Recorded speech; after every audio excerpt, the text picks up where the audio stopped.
जय Shiv Shambhu. Welcome back to my channel. तो आज मैं आपको सुनाऊंगी श्रावण सोमवार की व्रत कथा और पूजा विधि। तो पूरा वीडियो देखिएगा और बीच में स्किप मत कर दीजिएगा। तो चलिए आपको सुनाती हूँ इस श्रावण सोमवार की व्रत कथा। हिंदू पंचांग के अनुसार सारे महीनों का अपना अलग अलग महत्व है, जिनमें से एक महीना है सावन का महीना। यह महीना शिव जी को अति प्रिय है। इस महीने में जो भी भक्त शिव अभिषेक करते हैं, शिव जी की भक्ति करते हैं, उन्हें जल अर्पित करते हैं, उनकी पूजा करते हैं और उनकी जो भी मनोकामनाएं हैं शिव जी उन्हें पूर्ण करते हैं। यही तो वजह है कि इस महीने में सारे के सारे शिव भक्त ज्योतिर्लिंगों में जल चढ़ाते हैं, अभिषेक करते हैं, दीप जलाते हैं। तो चलिए आपको बताती हूँ इस व्रत की कथा। पूर्व काल में एक साहूकार था।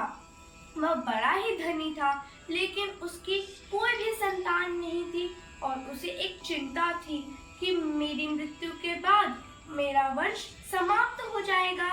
इसलिए उसे बहुत चिंता रहती थी। इसलिए वह सावन सोमवार का व्रत रखने लगा, भगवान शिव की भक्ति करने लगा, जल अर्पित करता, उनका व्रत रखता, उनकी पूजा करता, दीप जलाता।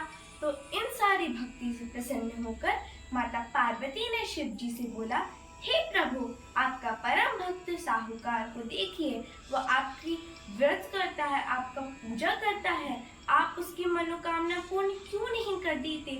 उनको एक पुत्र दे दीजिए। वो आपकी दिन रात पूजा में व्यतीत रहता है, विधि विधान के अनुसार आपके हमेशा पूजा करता है, उनको एक पुत्र में वरदान में दे दीजिए।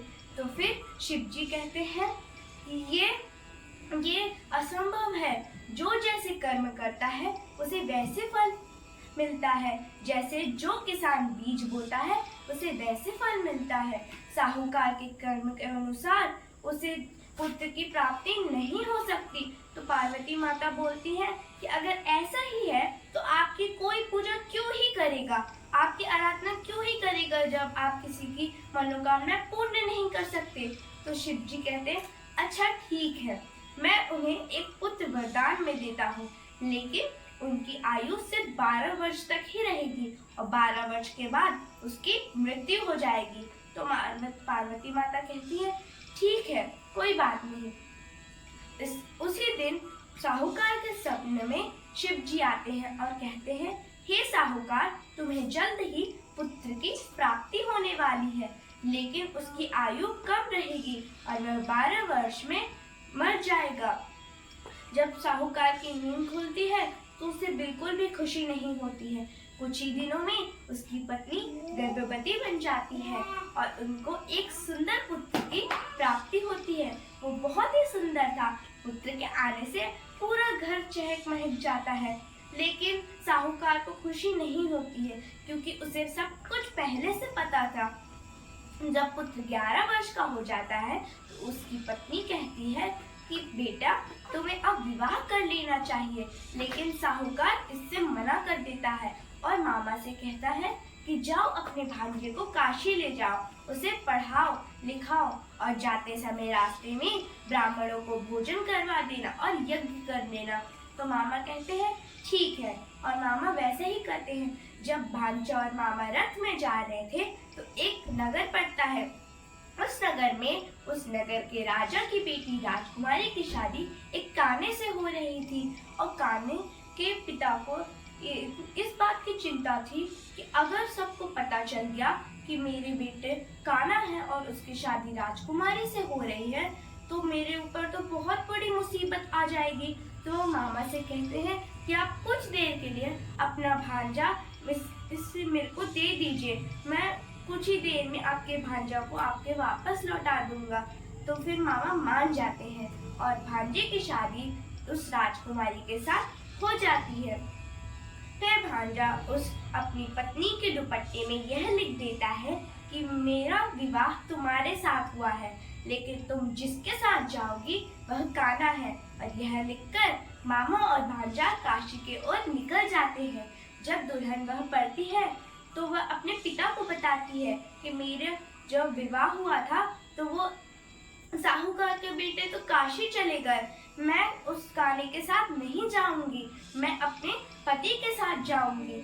और ये धीरे धीरे बात सब जगह फैल जाती है और कान्हे को वापस बारात लेकर जाना पड़ता है। वहाँ काशी में पुत्र 12 साल का हो जाता है और वह अपने मामा से कहता है, मामा मेरी तबीयत कुछ ठीक नहीं लग रही, और उसकी मृत्यु हो जाती है। तो फिर पार्वती माता कहती है, हे शिव जी, ये तो वही पुत्र है जिसे आपने वरदान किया था, आप इसे जीवन दान दे दीजिए, नहीं तो इसके माता पिता भी इसके बिना रह नहीं पाएंगे। तो शिव जी कहते हैं, ठीक है, और यह कहकर वो साहूकार के बेटे को जीवन दान दे देते हैं। वहाँ मामा और भांजा घर की ओर निकल जाते हैं। रास्ते में उन्हें वही नगर पड़ता है। जब राजा देखते हैं तो वह उन्हें पहचान लेते हैं और अपनी बेटी को आभूषण, आशीर्वाद और सारी चीजों के साथ विदा कर देते हैं। जब मामा और बेटे बहू सब घर पहुंचते हैं तो उनके जब माता पिता देखते हैं तो वह अति प्रसन्न हो जाते हैं और अपने बेटे बहू को गले से लगा लेते हैं। तो चलिए अब मैं आपको बताती हूँ पूजा की विधि। वैसे तो आप सबको पता ही होगी, लेकिन चलिए मैं फिर से बता देती हूँ कि मेरी मम्मी कैसे पूजा करती है। तो ब्रह्म मुहूर्त में सुबह उठकर स्नान करके शिवलिंग बना के आप एक थाली में रख लीजिए। उन्हें दूध, दही, गंगा जल, घी, शहद, शक्कर से नहला दीजिए। आदि वस्त्र आभूषण के साथ उन्हें उनका श्रृंगार करिए। फिर उनमें फूल माला चढ़ाकर आपके पास जितने भी फल फूल है सब उन्हें चढ़ा दीजिए और शाम में उनका विसर्जन कर दीजिए। अब मैं आपको एक और चीज बताती हूँ कि आपकी मनोकामना कैसे पूर्ण होंगी। तो चलिए मैं आपको बता देती हूँ।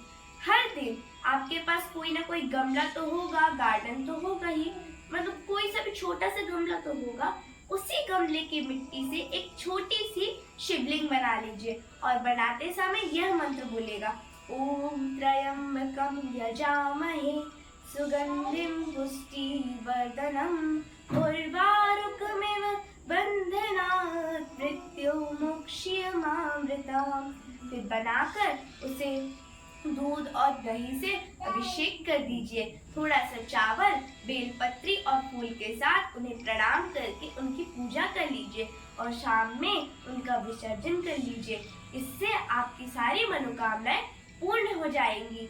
तो आप ऐसे व्रत रखिएगा।